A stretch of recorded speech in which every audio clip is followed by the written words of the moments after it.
दी 8 our लाई। आप time पर सो गए, आपने अपने 7 शायद 8 आवर्स भी पूरे किए, फिर भी किसी तरह आप सुबह उठते हो तो माइंड फॉगी लगता है, बॉडी भारी लगती है और ऐसा महसूस होता है जैसे आप पहले से ही पीछे चल रहे हो। फिर आप कॉफी उठाते हो, किसी तरह सुबह निकालते हो और खुद से वही बात दोबारा कहते हो, शायद मुझे बस और स्लीप चाहिए। लेकिन क्या हो अगर यही सबसे बड़ा झूठ हो? क्या हो अगर असली प्रॉब्लम ये नहीं है कि आप कम देर सो रहे हो, बल्कि ये है कि आपकी स्लीप आपको डीप रिकवरी ही नहीं दे रही? जापान में स्लीप को अक्सर सिर्फ एक पैसिव लग्जरी की तरह नहीं देखा गया, बल्कि एक ऐसी प्रैक्टिस की तरह देखा गया है जो बॉडी को रीसेट करती है, माइंड का क्लटर साफ करती है और आपको अगले दिन पूरी एनर्जी के साथ तैयार करती है। और यही बदलाव बहुत मैटर करता है, क्योंकि एक खराब रात सिर्फ आपको टायर्ड नहीं बनाती, वो आपका दिन शुरू होने से पहले ही आपको एनर्जी डेट में डाल देती है। तो इस वीडियो में मैं आपको 5 जापानीज इंस्पायर्ड स्लीप हैबिट्स बताने वाला हूं, जो आपकी मदद करेंगी सिर्फ ज्यादा आवर्स के पीछे भागना बंद करने में और असली रेस्टोरेशन पाना शुरू करने में। क्योंकि एग्जॉशन और एनर्जी के बीच का फर्क अक्सर क्वांटिटी का नहीं होता, वो क्वालिटी का होता है। और ये 5 सीक्रेट्स ऐसे हैं कि सीक्रेट नंबर 3 को तो मैंने खुद बहुत टाइम तक इग्नोर किया था और उसे समझने में मुझे पूरे 3 साल लग गए, इसलिए बीच में वीडियो स्किप मत करना। सीक्रेट 1, कूल डाउन योर केव। पहला सीक्रेट बहुत सिंपल है लेकिन बेहद पावरफुल। अपने बेडरूम को थोड़ा कूलर बनाइए। स्लीप एक्सपर्ट्स लगातार रेकमेंड करते हैं कि रूम कूल होना चाहिए, लगभग 60 से 68 डिग्री फ़ारेनहाइट, यानी करीब 15.6 से 20 डिग्री सेल्सियस। क्योंकि जैसे जैसे स्लीप का टाइम पास आता है, आपकी बॉडी नेचुरली अपना कोर टेम्परेचर कम करने लगती है और यही कूलिंग प्रोसेस मेलाटोनिन रिलीज के साथ जुड़ा होता है। इसीलिए कूल रूम ब्रेन के लिए एक तरह का मेलाटोनिन इन्विटेशन बन जाता है, एक सिग्नल कि अब बॉडी को पावर डाउन करना है और रात की रिपेयर प्रोसेस शुरू करनी है। अपने बेडरूम को एक लाउंज की तरह मत सोचिए, बल्कि एक केव की तरह सोचिए, कूल, डार्क और क्वाइट। अगर आप बहुत गर्म रूम में सोते हो तो आपकी बॉडी को रेस्टोरेटिव स्लीप में जाने में ज्यादा मुश्किल होती है, खासकर आरएम स्लीप और डीप रिकवरी स्टेजेस में। तो आज रात टेम्परेचर को थोड़ा कम करके देखिए। अगर कंफर्टेबल लगे तो लगभग 15 से 18 डिग्री सेल्सियस तक रखने की कोशिश कीजिए और फिर देखिए आपकी बॉडी कैसे रिस्पॉन्ड करती है। लेकिन सिर्फ रूम कूल करने से काम नहीं चलेगा। अगला सीक्रेट आपकी नर्वस सिस्टम को फिजिकली रीसेट करता है। 1000 साल पुराना जापानीज रिचुअल जो आज भी साइंस से प्रूव हो रहा है। Secret 2, the ofuro ritual, hot bath, cold room. दूसरा सीक्रेट सबसे खूबसूरत हैबिट्स में से एक है, ओफ्यूरो रिचुअल, यानी सोने से पहले हॉट बाथ लेने की जापानीज आदत। पहली बार सुनने में ये थोड़ा उल्टा लगता है। अगर स्लीप के लिए कूलिंग चाहिए तो फिर हीट कैसे मदद कर सकती है? क्योंकि बात सिर्फ हीट की नहीं है, बात उस चीज की है जो उसके बाद होती है। रिसर्च बताती है कि एक वार्म बाथ या शावर लगभग 40 से 42.5 डिग्री सेल्सियस का अगर बेड टाइम से 1 या 2 घंटे पहले लिया जाए तो वो आपको जल्दी स्लीप में जाने और स्लीप क्वालिटी बेहतर करने में मदद कर सकता है। उसका रीजन ये है कि बाथ के बाद आपकी बॉडी हीट रिलीज करने लगती है और वही कूलिंग सिग्नल स्लीप ऑनसेट को सपोर्ट करता है। तो ये रिचुअल कुछ ऐसा बन जाता है, warm body, cool room, quite mind.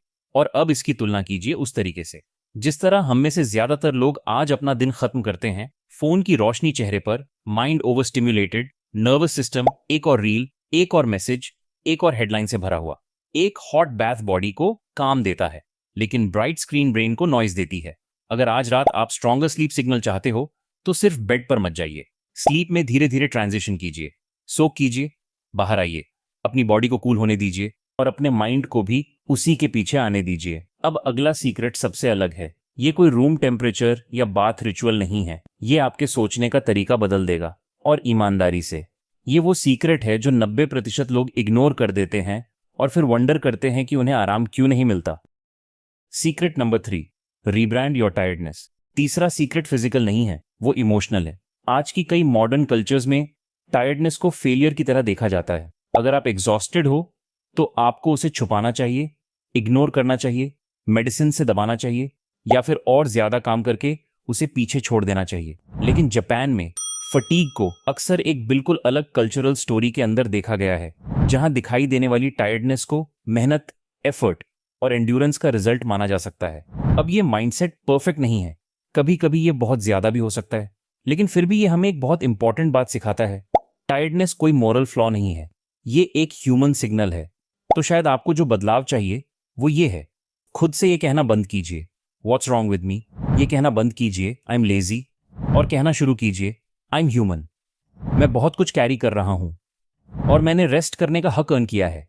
क्योंकि जब आपकी इनर वॉइस आपकी एग्जॉशन पर हमला करना बंद कर देती है, तभी आपके नर्वस सिस्टम को परफॉर्म करना बंद करके असल में रिकवर करने का मौका मिलता है, और वहीं से रियल स्लीप शुरू होती है। लेकिन अब बात आती है उस सीक्रेट पर जो जापानीज लोग अपनी प्रोडक्टिविटी का सीक्रेट वेपन मानते हैं, और ये वो हैबिट है जो दुनिया भर के सीईओज, एथलीट्स और टॉप परफॉर्मर्स साइलेंटली फॉलो कर रहे हैं। Inemuri. Secret number 4, inemuri and the master mini nap. चौथा सीक्रेट है मिनी नैप की कला। जापान में जिस कल्चरल आइडिया का लोग अक्सर जिक्र करते हैं उसे इनेमुरी कहा जाता है, यानी मौजूद रहते हुए भी थोड़ा रेस्ट करना। और वर्क प्लेसेस में एक इंटेंशनल मिड डे नैप को अक्सर हिरुने कहा जाता है। लेकिन इसका असली लेसन इससे भी गहरा है। रेस्ट पावरफुल होने के लिए ड्रामेटिक होना जरूरी नहीं है। एक छोटी माइंडफुल नैप लगभग 10 से 20 मिनट्स की फटीग को कम कर सकती है, अलर्टनेस बढ़ा सकती है और फोकस को शार्पर बना सकती है, बिना आपको उस ग्रॉगी फीलिंग में डाले जो बहुत डीप स्लीप से अचानक उठने पर आती है। रिसर्च और स्लीप एक्सपर्ट्स लगातार बताते हैं कि अगर आप बिना स्लीप इनर्शिया के रीसेट चाहते हो तो शॉर्ट नैप्स सबसे बेस्ट स्वीट स्पॉट होती हैं। तो इसे लेजीनेस की तरह मत देखिए, इसे रीसेट बटन दबाने की तरह देखिए। ये कोई 2 आवर एस्केप नहीं है, ये एक पीस नैप है, एक छोटा इंटेंशनल पॉज जो आपके ब्रेन को इतना स्पेस देता है कि वो वापस थोड़ा क्लियरर, लाइटर और मोर क्रिएटिव होकर लौट सके। अब आखिरी सीक्रेट, और शायद सबसे डेंजरस वाला, क्योंकि अगर इसे गलत समझ लिया तो आपका फोन लिटरली आपकी स्लीप चुराता रहेगा। और यही वो सीक्रेट है जो पूरी वीडियो को कनेक्ट करता है, क्योंकि इसके बिना पहले वाले 4 सीक्रेट्स प्रैक्टिकली बेकार हैं। Secret number 5, phone of mind on. पांचवा सीक्रेट शायद आज के समय में सबसे मुश्किल है। अपने बेड को एंटरटेनमेंट सेंटर बनाना बंद कीजिए। आपका ब्रेन पूरी तरह शट डाउन नहीं हो सकता जब उसे बार बार ये सिग्नल मिल रहा हो कि दिन अभी भी चल रहा है। शाम के समय ब्लू लाइट ब्रेन के सर्केडियन सिस्टम को स्टिमुलेट करती है और उसे ऐसा महसूस करा सकती है जैसे अभी भी डे टाइम हो, और इसी वजह से स्लीप आने में मुश्किल होती है और स्लीप क्वालिटी भी खराब हो सकती है। इसीलिए स्लीप एक्सपर्ट्स रेकमेंड करते हैं कि डस्क के बाद स्क्रीन एक्सपोजर कम कर दीजिए, खासकर बेड टाइम से आखिरी 1 या 2 घंटे पहले। एक डिजिटल सनसेट क्रिएट करने की कोशिश कीजिए, चाहे सिर्फ 30 से 60 मिनट्स पहले ही क्यों न हो। No scrolling, no doom refreshing, no notifications जो आपके नर्वस सिस्टम को बार बार अवेक रखें। इसके बजाय कुछ ऐसा कीजिए जो सच में आपके ब्रेन को लेट गो करने में मदद करे। एक प्रिंटेड बुक, डिम लाइट, कुछ स्लो ब्रेथ्स, या फिर एक सिंपल माइंड डंप, यानी जो भी थॉट्स अभी भी आपके हेड में घूम रहे हैं उन्हें लिख दीजिए, ताकि आपके थॉट्स को पूरी रात परफॉर्म न करना पड़े। Phone of, mind on, body safe, sleep invited. The conclusion and action. तो अगर आप खुद से बार बार पूछ रहे हो why am I always tired, तो शायद जवाब ये नहीं है कि आपको खुद को और ज्यादा पुश करने की जरूरत है। शायद आपका बॉडी सिर्फ ये कह रहा है कि उसे बेटर रिकवरी चाहिए, सिर्फ बेड में ज्यादा टाइम नहीं। नंबर 1, रूम को कूल रखिए। नंबर 2, बैथ लीजिए। नंबर 3, फटीग को नए तरीके से देखिए। नंबर 4, मिनी नैप ट्राई कीजिए। एंड नंबर 5, इससे पहले कि आपको नींद आ जाए फोन बंद कर दें। और आज रात अपनी पूरी लाइफ बदलने की कोशिश मत कीजिए, बस एक हैबिट चुनिए, सिर्फ एक। क्योंकि एग्जॉशन और एनर्जी के बीच का गैप अक्सर किसी जायंट ट्रांसफॉर्मेशन का रिजल्ट नहीं होता, वो यूजुअली कुछ स्मार्ट हैबिट्स का रिजल्ट होता है जो जेंटली की जाएं, कंसिस्टेंटली की जाएं और उस बॉडी के रिस्पेक्ट के साथ की जाएं जिसमें आप रहते हो। स्लीप कोई वेस्टेड टाइम नहीं है, ये डीप रिकवरी है, टिश्यू रिपेयर, एनर्जी रेस्टोरेशन और माइंड के अंदर जमा मेंटल क्लटर की क्वाइट क्लीनिंग। और अगर आप चाहते हो कि ये साल अलग महसूस हो तो सिर्फ प्रोडक्टिविटी के पीछे मत भागिए, अपनी रिकवरी को प्रोटेक्ट कीजिए। आज रात इनमें से सिर्फ एक हैबिट ट्राई कीजिए, फिर कल वापस आकर मुझे बताइए कि किस हैबिट ने आपकी स्लीप में सबसे बड़ा फर्क डाला। और दोस्तों, अगर आप अपनी लाइफ को अगले 90 दिनों में कंप्लीटली ट्रांसफॉर्म करना चाहते हो, अगर आप डिसिप्लिन बिल्ड करना चाहते हो, अगर आप मॉन्क मोड में जाकर अपने गोल्स पर लेजर फोकस करना चाहते हो, तो अभी स्क्रीन पर दिए गए वीडियो लिंक पर क्लिक कीजिए।